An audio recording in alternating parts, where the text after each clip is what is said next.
Muito bom dia a todos. Bem, eu sei que a Rebeca estava a dizer que isto já chega de agradecimentos, mas eu tenho que agradecer à Aval e ao Entropias pelo convite, e à Rebeca e à Maria pelo convite mais pessoal, porque é um tema que me diz muito. Rebeca, então, basicamente, eu acho que a primeira grande questão aqui é porquê educar? Ou seja, até antes da questão da sustentabilidade, é porquê educar? A verdade é que, como todos nós sabemos, e infelizmente nós já falámos várias vezes sobre isto nestes ciclos de conversa e muitos outros tenham participado, o nosso planeta está em risco. O nosso planeta, quando digo nosso planeta, digo as espécies, a biodiversidade, os serviços que ela nos fornece e tudo isso, né? Coisas como o tráfico animal, a desflorestação, a sobrepesca, a produção de plástico, faz com que basicamente tudo esteja muito perto do limiar da capacidade de suporte para o ser humano. E com isto, e derivado de outras coisas também, as alterações climáticas. Cada vez mais é um assunto em voga, cada vez mais se faz sentir nas comunidades, quer nas cidades, quer nas zonas interiores, um pouco por todo o lado. E a verdade é que, como todos nós sabemos também, é um pouco clichê, mas é verdade, as crianças e os jovens são o futuro. E se nós queremos efetivamente começar a fazer alguma mudança, temos que começar a fazer já, especialmente na questão de educar as crianças que são agora os futuros líderes das nossas sociedades e que eles poderão ter algum papel relevante na decisão e na tomada de decisões conscientes em relação ao ser humano e em relação à natureza. Por isso é que lá está, é importante educar quer o futuro, mas educar também o próprio presente e não esquecer que, embora nós estejamos a ver isto a longo prazo, porque é assim que temos que ver, porque é um processo longo, moroso, mas recompensador, mas que para isso temos que começar a trabalhar nele agora, neste momento. Espetacular. A verdade é que a educação, como a gente basicamente, a educação mais formal, digamos assim, que é uma coisa que a gente vai explorar um pouco mais à frente, esta educação mais tradicional, muitas vezes é ainda muito teórica. E eu aqui estou a falar essencialmente, e a minha preocupação mais é com os níveis inferiores da escolaridade, portanto com os mais jovens, aqueles que estão mais plásticos e que estão mais capazes de receber informação e de realmente de os moldar para que no futuro consigam ser ou estudantes ou adultos conscientes do que é que os rodeiam e viver em sustentabilidade. Sustentabilidade, diga-se, né, em harmonia com o espaço, com os recursos e com a natureza. A verdade é que também com isto, desta educação cada vez mais teórica, do facto das pessoas estarem cada vez mais nas cidades, cada vez haver menos contato com a natureza, este contato com a natureza cada vez faz mais sentido. E esta balança que está aqui ao lado direito é basicamente uma representação de uma situação muito interessante que acontece hoje em dia no Reino Unido, que é, a partir de há 2 ou 3 anos atrás, eu não me lembro muito bem, mas a referência está no final, que há mais crianças, pela primeira vez na história, a ter traumatismos cranianos de caírem no quarto do que caírem de árvores.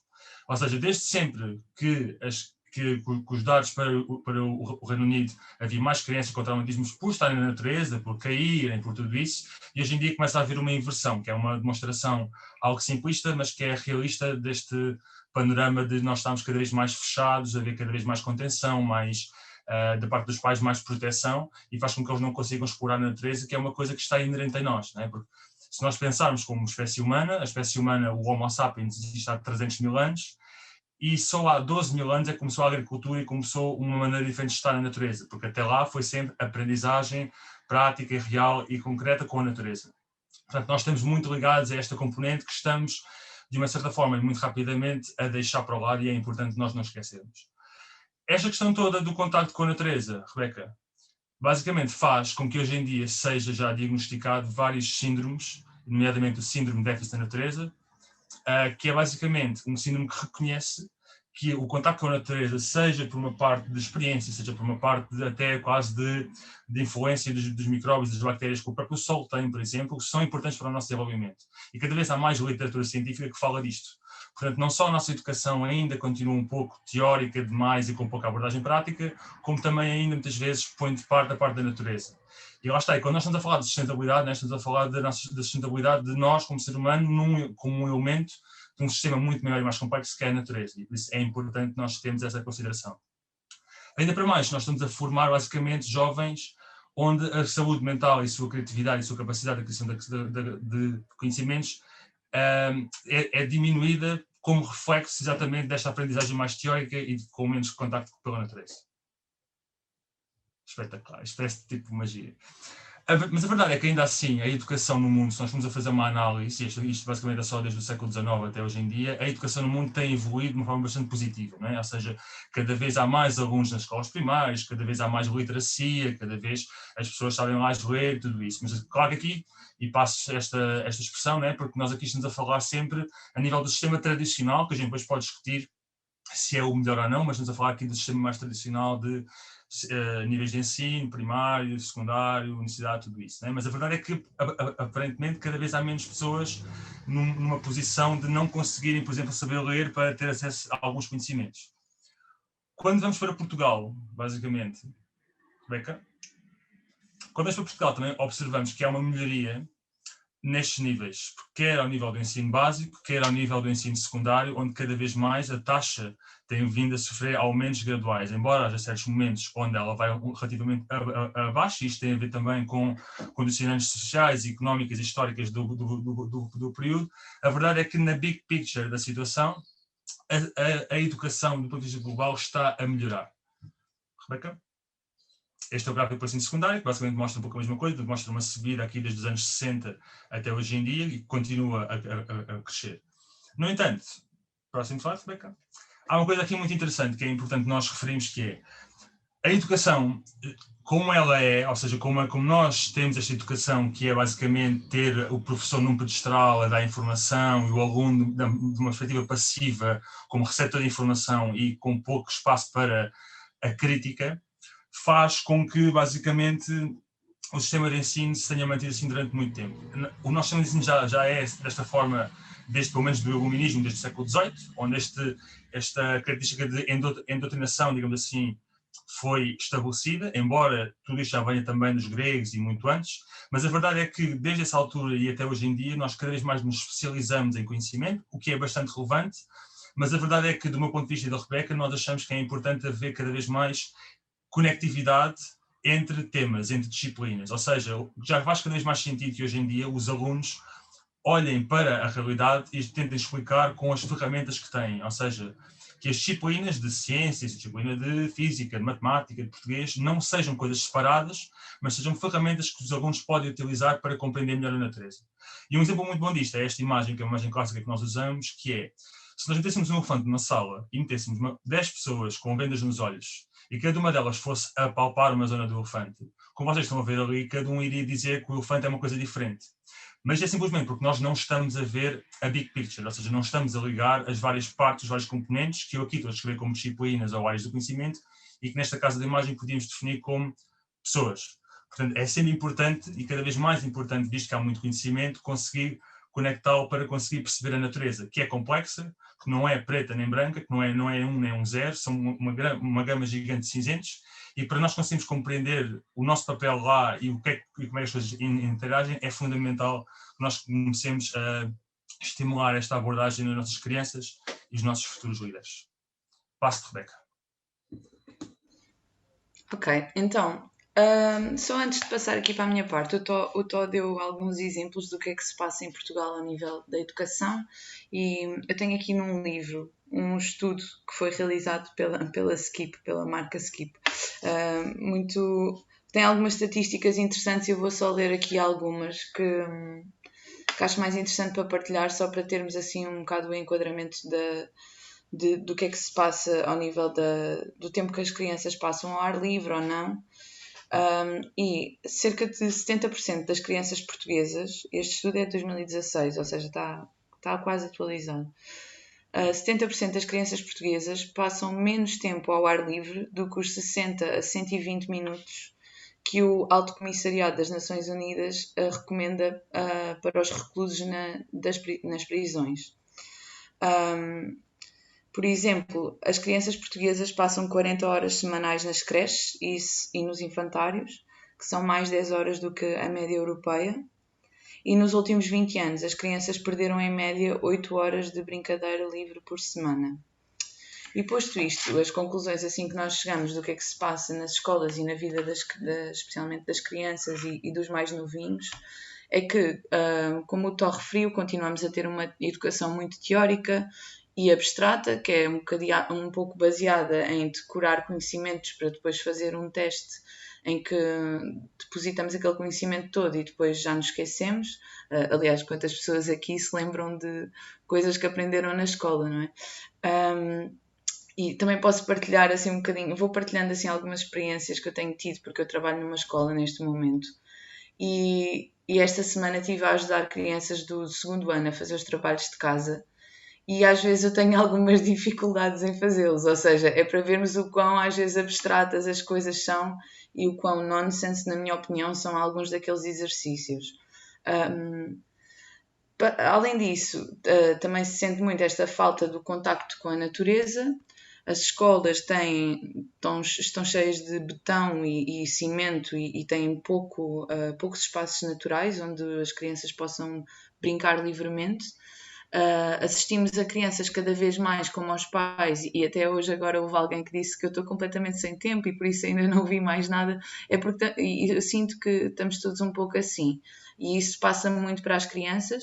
Então o que acontece é que as próprias crianças saem da escola, onde passam a maior parte do seu dia, e especialmente dentro de salas e de pavilhões, e depois não têm tempo. E isto de passar muito tempo na escola, às vezes é mesmo muito tempo. Por exemplo, na escola onde eu trabalho, é uma escola pública, e as crianças podem passar desde as 8 da manhã até às 7 da noite na escola, para os pais que estão a trabalhar o dia inteiro.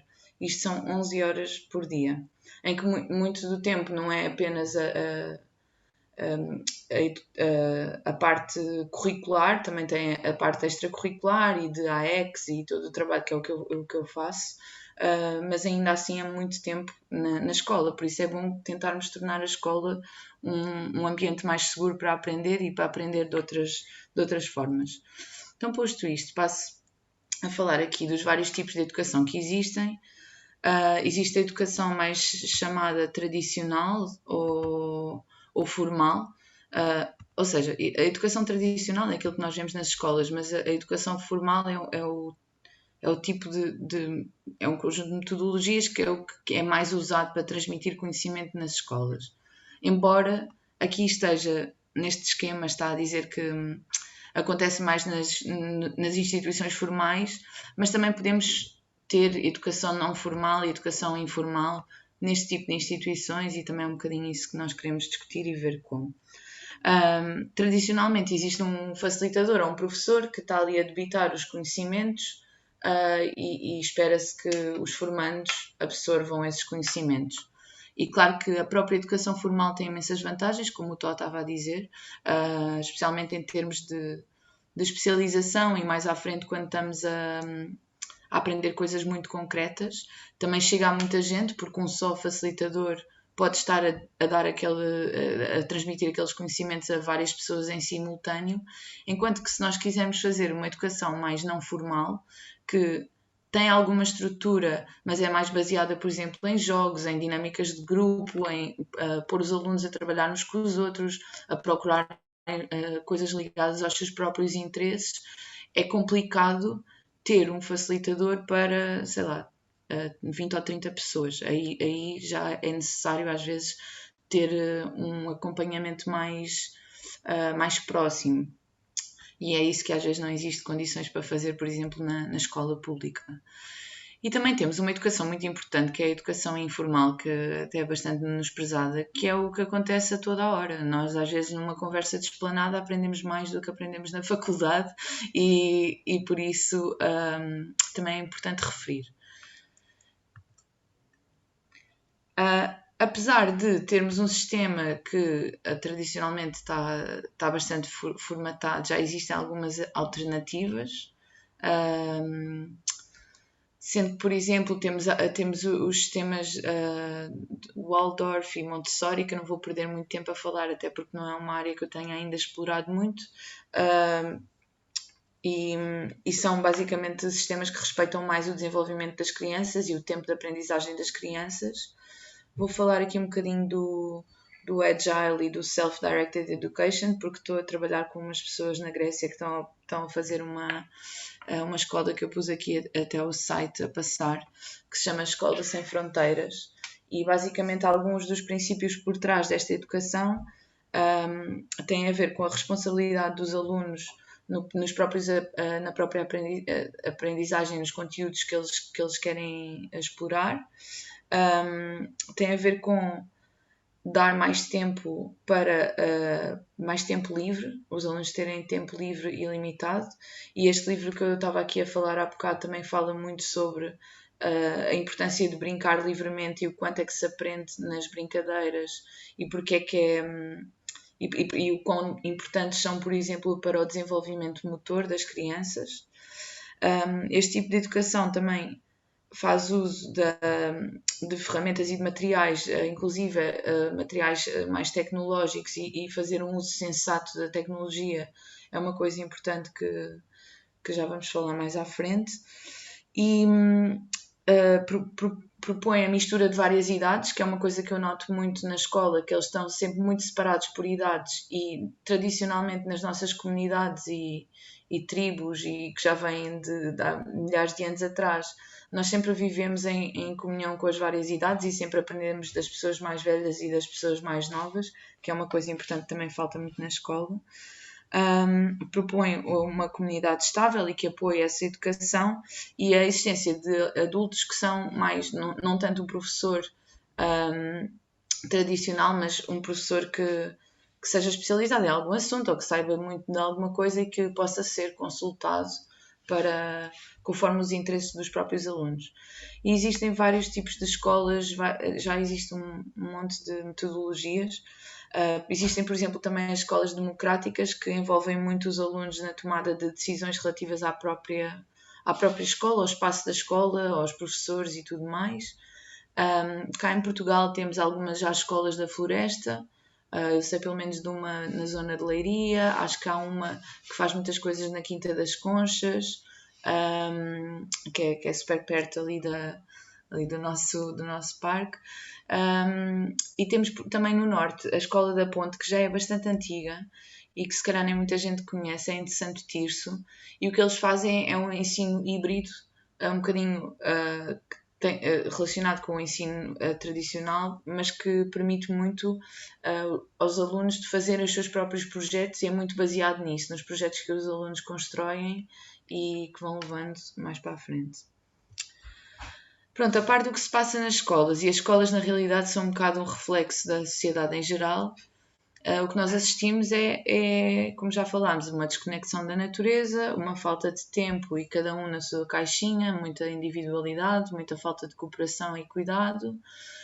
Apesar de termos imensas redes sociais e tudo mais, e que são muito importantes, especialmente neste momento pandémico, e se calhar foi a partir das redes sociais que nós nos juntámos aqui hoje, mas há um sentimento de que as pessoas continuam muito sozinhas e falta de comunicação e de presença. Assistimos a grandes desigualdades sociais e económicas e a maior parte dos sistemas em que nos inserimos são altamente hierarquizados. E cada vez mais, talvez por muitas destas coisas, um conjunto delas, assistimos ao problema da saúde mental, que também é muito evidente nos jovens e nos adolescentes, e pronto, é um problema da atualidade, é muito falado hoje em dia. Temos aqui este gráfico que mostra o crescimento dos adolescentes que tenham tido episódios depressivos, que está a crescer imenso, desde 2006 a 2018 quase que duplicou. E depois também aumentou, obviamente, os que receberam tratamento para isso.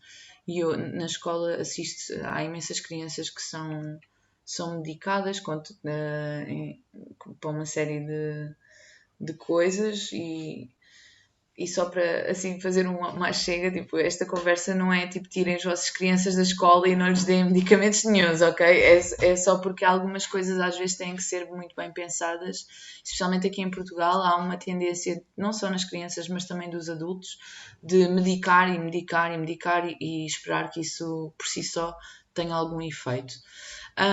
E uma curiosidade é que hoje em dia já é possível ser prescrito tempo na natureza. Esta Green Therapy basicamente tem a ver com muitas destas coisas que nós experienciamos podem estar ligadas a essa ausência do contacto com a natureza e essa desconexão dos ciclos naturais.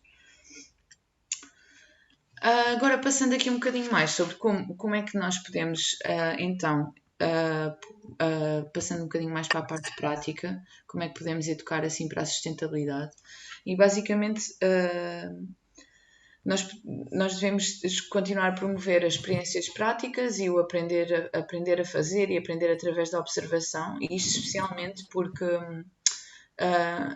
é muito interessante como a maior parte das coisas que nós aprendemos nas escolas não nos lembramos, mas as coisas que tenham estado ligadas a alguma experiência ou a alguma coisa que nós vimos acontecer e que fizemos um projeto sobre, essas ficam muito mais presentes. Ou seja, é uma aprendizagem que, embora demore mais tempo, não é só, olha, isto é assim, exige tempo, mas também perdura no tempo.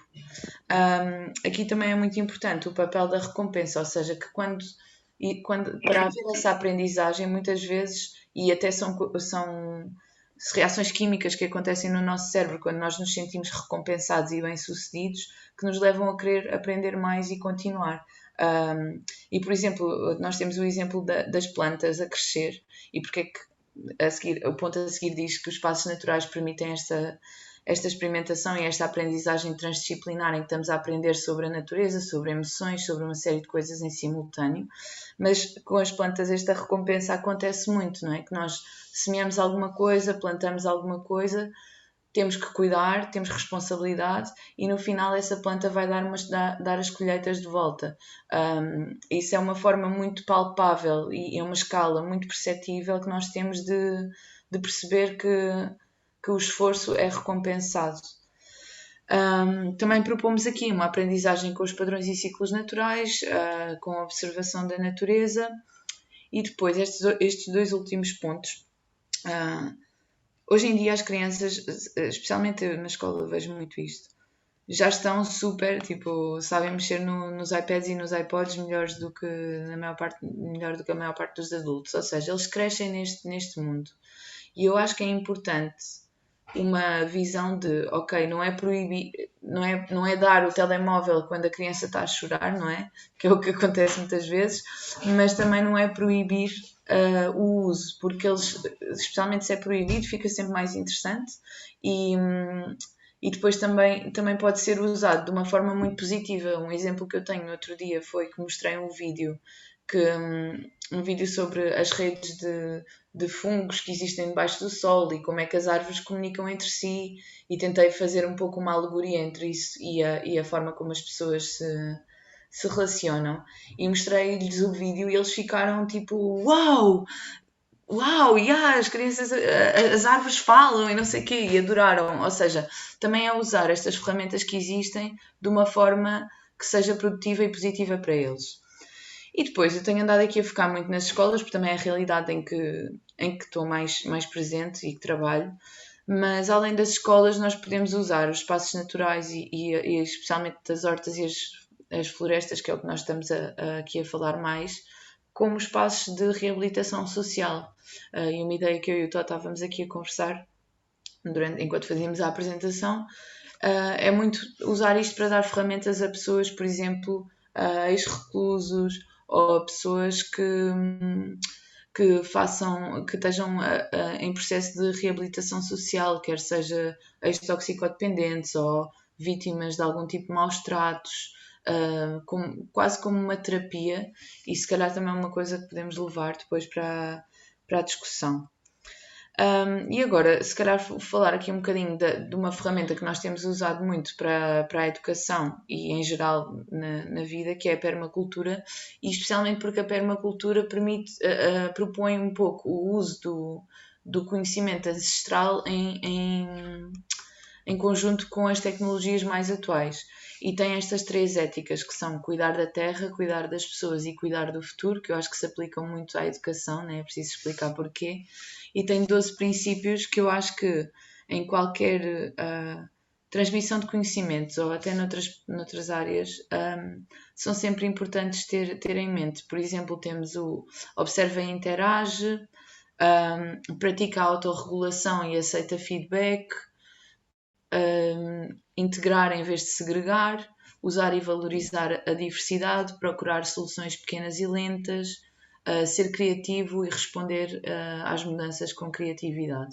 E isto são assim alguns dos princípios que eu acho que se podem muito aplicar à educação dentro e fora dos meios académicos. E finalmente a permacultura fala do cuidar das pessoas que é no fundo, este sentido de comunidade é muito importante, porque muitos dos projetos acabam por falhar por falta de sentido de comunidade ou por problemas de comunicação, e termos ferramentas para lidar com o conflito é uma coisa muito importante, porque o conflito pode ser muito produtivo. Normalmente, quando está tudo bem, não é difícil mudar coisas, e quando alguma coisa está mal, pode haver uma procura para melhorar. E então essa gestão da comunidade é muito importante, e acaba por ser um bem menosprezado.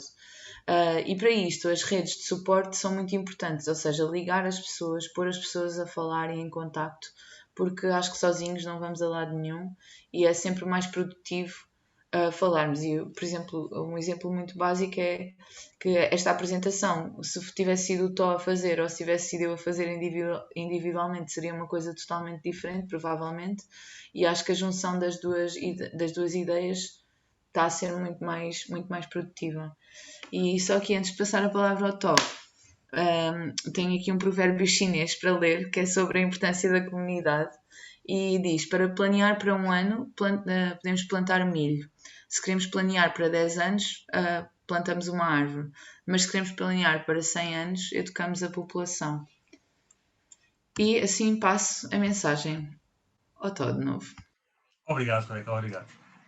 Pronto, como a Rebeca disse, nós falámos ali um pouco sobre a parte das escolas e tudo isso, mas realmente isto pode ser feito um pouco por todo o lado, né? Ou seja, não querem clima, querem ambiente comunitário, querem ambiente escolar, querem ambiente simplesmente do lazer, o que é que seja, né? Portanto, um exemplo muito clássico deste tipo de cooperação são as obras comunitárias, como é o caso da AVAL, mas também pode ser feito em outros locais, como florestas, praias e outros espaços, ou até lá está, como a Rebeca já referiu anteriormente até, em âmbitos um pouco diferentes daqueles mais dos habituais, né? Como prisões, reabilitações sociais, que é uma área que eu também gostava bastante de trabalhar com pessoas que têm esse tipo de dificuldades, e então a parte da natureza ser uma componente mais relevante. Mas realmente esta parte, quando nós, embora lá está, nós ponhamos muita força e muito trabalho na parte da educação nas escolas e nesse trabalho, porque essencialmente são os níveis elementares da sociedade que depois vão evoluir, como nós temos no início, nós temos tanto trabalhar para o futuro como para o presente, né? E para o presente, muitas vezes, o presente que a gente tem somos nós os adultos, somos nós as comunidades, e só por isso já é um trabalho bastante grande que é preciso fazer, especialmente como a Rebeca referiu ainda no slide anterior, na parte da comunicação e tudo isso, né? Mesmo aquela componente da recompensa que a Rebeca falou nas escolas, eu diria até mais que a recompensa é uma coisa tão simples quanto dizer, olha, bom trabalho, ou seja, está tudo bem, ou seja, as pequenas coisas na vida de nós nos apoiarmos uns aos outros, na grande imagem das coisas, são coisas relevantes. Também quando estamos a falar em ambientes comunitários, que acho que é importante a gente discutir também mais na parte da discussão, mas também iremos falar aqui um bocadinho antes de acabar, mas só mesmo porque tem muitos desafios e os desafios são quase sempre sociais e são importantes de nós tocarmos, digamos assim. Rebeca? Pronto, nós aqui deixamos só aqui um pequeno exemplo de como construir, digamos assim, uma horta comunitária, seja em escola, seja no ambiente comunitário. O que está escrito é mais para uma escola, mas as coisas basicamente são semelhantes. Portanto, o fundamental para começar do canto superior esquerdo é ter uma pessoa motivada, pelo menos. Isto na escola é sempre extremamente relevante, geralmente é uma professora, ou um pai, ou alguém que quer muito fazer isso acontecer. Num projeto comunitário pode ser só alguém que tem essa ideia. O passo seguinte, que é o passo número 2, é extremamente relevante pela nossa experiência que nós temos no Art of Cool de fazer hortas e jardins e isso, que é, nós antigamente no início dizíamos, uma escola dizia, queremos fazer uma horta, por exemplo, e nós íamos todos contentes e fazíamos a horta lindíssima em 4 horas, que ficava espetacular. Só que o que acontecia? Passado o tempo, a horta ia morrer. Porquê? Porque não há um envolvimento, não há um sentido de pertença por parte da comunidade. Porque não vamos ser nós, neste caso, naquela altura, a Art of Cool, a ir àquela escola tomar conta da horta. Não, quem tem que fazer isso é a escola. Só que para isso temos que envolver as pessoas nesse processo. Por isso aqui temos de envolver os alunos, que são a parte ativa, digamos assim, deste elemento, em todos os passos do processo. Ou seja, não estou aqui a falar só de irem lá no final plantar plantinhas, não, estou a falar em criarem o design do espaço, terem ideias, as crianças são loucas e então têm ideias mirabolantes, pode ser muito interessante de incluir, mas isto também se enquadra também no contexto comunitário, né? Se nós formos fazer uma horta comunitária, envolver o máximo de pessoas dessa comunidade ou comunidades envolventes para conseguir trabalhar em conjunto e dar um maior sentido de pertença, né? Na permacultura diz-se muito que uma função é suportada por vários elementos e vários elementos suportam essa função. Portanto, uma horta comunitária, seja ela o que for, não pode estar dependente só do Tó ou só da Rebeca, tem que estar dependente do Tó, da Rebeca, da Inês, da Maria, do Filipe, de toda a gente, para haver aqui um sentido de copropriedade e de co-criação também, que é muito importante. Portanto, envolver isto tudo, envolver as pessoas nestas fases é extremamente relevante para a resiliência do seu projeto no futuro. Quando estamos a falar de crianças, isto também se aplica aos adultos, é importante haver espaço e para que eles percebam que as hordas e tudo isso também são espaços onde eles não vão simplesmente trabalhar ou estar em contato com a natureza. Pode ser um espaço, por exemplo, de brincar para as crianças ou para os adultos de socializar. Novamente, é uma componente, é uma parte muito importante da nossa existência, né? Porque nós, como primatas, decidimos viver em comunidade desde há milhões de anos e então nós continuamos com esta força e é importante nós continuarmos a cultivar isto. Portanto, nós vemos que muitos problemas que a gente tem, lá está, como eu comecei por dizer, são de origem social, nós não nos entendemos, não comunicamos, não somos transparentes, não somos honestos. Portanto, é importante cultivar isto. Nesta fase depois, já está, de se calhar não ter conhecimento de como avançar, o próximo passo pode ser falar com pessoas como a Tó, a Rebeca ou outras pessoas que têm alguma experiência nisto e podem ajudar a dar o passo à frente. A seguir está outra vez novamente envolver a restante comunidade, e eu não posso cansar de referir isto, que é quanto mais tempo se dedicar a esta parte de envolver a comunidade e criar a parte social, melhor vai ser o projeto. Muitas vezes projetos que demoram 4 anos a ser feitos, vale a pena gastar 3 anos e meio a fazer a comunidade por trás disso. Porque depois no final seja feito, mas depois a partir daí continua. Porque é mesmo muito relevante e é uma coisa que muitas vezes, por exemplo, sei lá, a Câmara de Lisboa, entidades que não têm tanto esse apego não entendem, e por muitas boas ações que eles tenham de querer fazer ou hortas ou plantações ou o que é que seja, muitas daquelas coisas acabam por morrer porque as pessoas não têm essa ligação. E nós estamos aqui falar de educar para a sustentabilidade, educar para o equilíbrio com os recursos, com a natureza, nós temos que nos lembrar que fazemos parte da natureza. E para isso, temos como na natureza, que é feita por vários elementos em comunicação, nós temos que fazer a mesma coisa também. Que é difícil, que é um desafio, muitas vezes é problemático, mas nós temos que tentar desenvolver ferramentas e técnicas que a gente depois pode falar um pouco mais à frente na parte da discussão.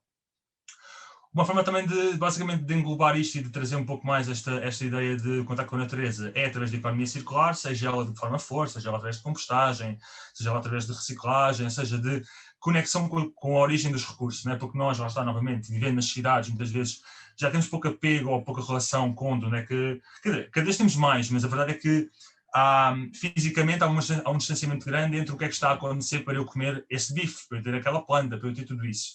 E esse desacoplamento com a realidade faz com que a gente não tenha assim tanto respeito pelos recursos que temos, porque são muito abundantes, vivemos numa sociedade mais capitalista de produção de matéria e de venda, e então nós muitas vezes esquecemos disto. Mas é importante nós lembrarmos que, para termos o que temos, há recursos vazios por trás e que é importante basicamente respeitá-los. Que é daí muito bem a parte da economia circular, mas também a criação e manutenção de redes, que é o projeto da horta comunitária ou da horta escolar que eu estou a fazer, faz todo o sentido entrar em contato com outras hortas comunitárias ou outras hortas escolares, porque muitas vezes os problemas são os mesmos.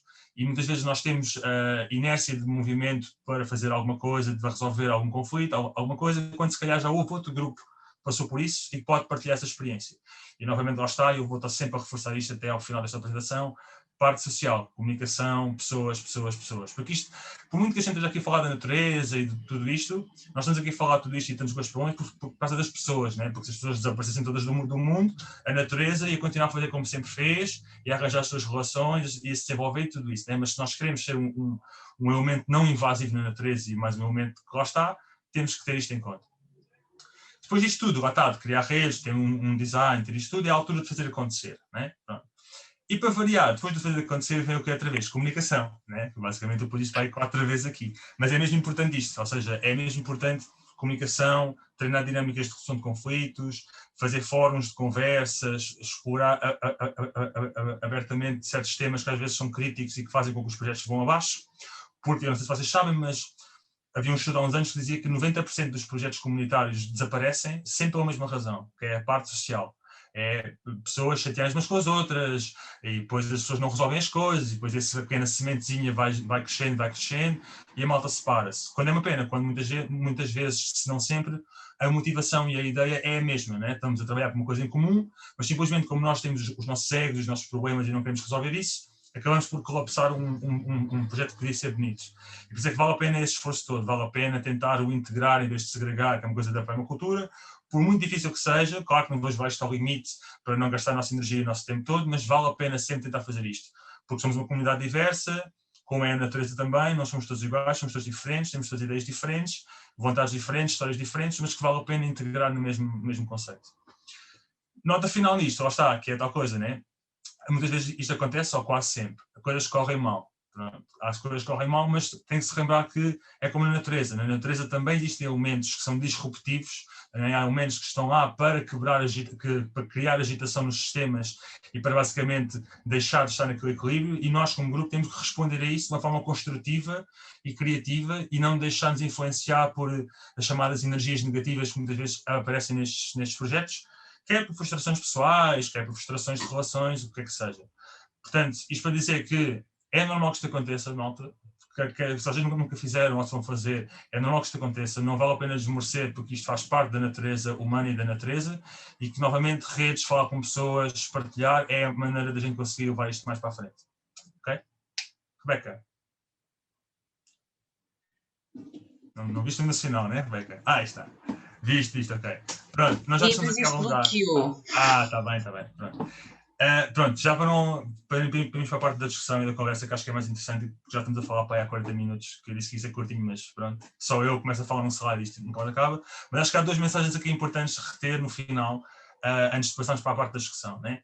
Estão aqui ditas de uma forma bastante simples, mas são muito importantes, né? A primeira do lado esquerdo, que é cada um de nós tem muito para ensinar, é aqui uma coisa que eu acho que é importante, que é, por exemplo, nós hoje estamos aqui, eu e a Rebeca, estamos aqui nesta posição de oradores e de malta com experiência, que sabe coisas e tudo isso, e vimos aqui partilhar. A verdade é que todos nós, cada um de nós, tem coisas interessantes de partilhar e que muitas vezes a gente não partilha por este sentimento de, aquela pessoa sabe mais do que eu, ou o que é que seja, e vale a pena sempre a gente partilhar, vale a pena a gente sermos abertos, partilhar coisas que a gente sabe e coisas que a gente não sabe. É assim que a malta cresce. Eu sei que na escola nós fomos muitas vezes endoctrinados para não espelhar isto, porque espelhar isto de não saber e de não querer partilhar é uma coisa que é muitas vezes vista como mal e que não pode ser, mas nós temos que mudar um bocado esse paradigma e ser abertos com nós próprios e com as pessoas e fazer isso. Exatamente, deixar isso do que é. Pronto. O segundo, que eu acho que é fundamental e que foi uma coisa que uma aprendizagem minha pessoal, que eu já foi com a Rebeca, ela também já passou por isso, é o partilhar sem expectativa. E partilhar sem expectativa é o quê? Eu no início, quando começava a fazer isto das escolas e tudo isto, eu ia para uma turma de 30 alunos e a minha missão dali era que aqueles 30 alunos fossem dali iluminados, mudados da vida e que vão ser tipo xamãs do governo e que vão alterar tudo e vai tudo muito, muito lindo. A verdade é que, como tudo na vida, e como eu me apercebi depois mais tarde, as coisas não são assim, né? Nós criamos expectativas pessoais e depois nos causam frustrações. E o que eu percebi foi que numa turma de 30, se eu já conseguir influenciar uma pessoa que seja, isso já é uma vitória. Se eu conseguir influenciar no meio de 1 milhão de pessoas, uma pessoa que seja, isso já é uma vitória. Portanto, quando a gente diz aqui o partilhar as expectativas, é partilhar e ser aquilo que tu queres ser, mostrando. E não podes esperar que as pessoas façam isso, as pessoas vão fazer isso se quiserem fazer. Este é o exemplo, que é outra mensagem que é importante, é viver por exemplo. Ou seja, não fazer as coisas porque a outra pessoa faz só por si ou porque em reação à outra, faz aquilo que tu achas que as pessoas deviam fazer no espaço e assim as coisas acabarão por acontecer de uma forma mais bonita, digamos assim. E a Rebeca, como é uma grande fã de citações, deixou aqui mais uma citação para nós, de uma pessoa que é muito importante para mim, porque eu também sou primatólogo, que é Jane Goodall, que basicamente refere isto que a gente está aqui a dizer, né? Que é what you do makes a difference and what you have to decide what kind of difference you want to make. Portanto, basicamente, todos nós temos um papel altamente relevante. Não esquecer isso, não esquecer que, embora a gente às vezes pareça que somos só um grão de areia na praia, cada grão de areia é uma componente importante desse areal e, portanto, faz sentido que nós partilhemos, comuniquemos e falamos uns com os outros, especialmente em coisas como a educação, que tem uma componente tão importante da parte social e da parte das pessoas. Ok? Rebeca? Adorei aqui a metáfora do grão de areia. Boa. Este acrescento. Temos aqui imensos links para partilhar e haverá muitos mais interessantes. Alguns deles são de livros. Um deles é o livro que eu estava a falar, que se chama Libertem as Crianças, A Urgência de Brincar e Ser Ativo, que é de um senhor que é o Carlos Neto, que já estuda educação há uma série de anos, e ele fala muito de coisas muito interessantes, como o facto das crianças hoje em dia estarem a ficar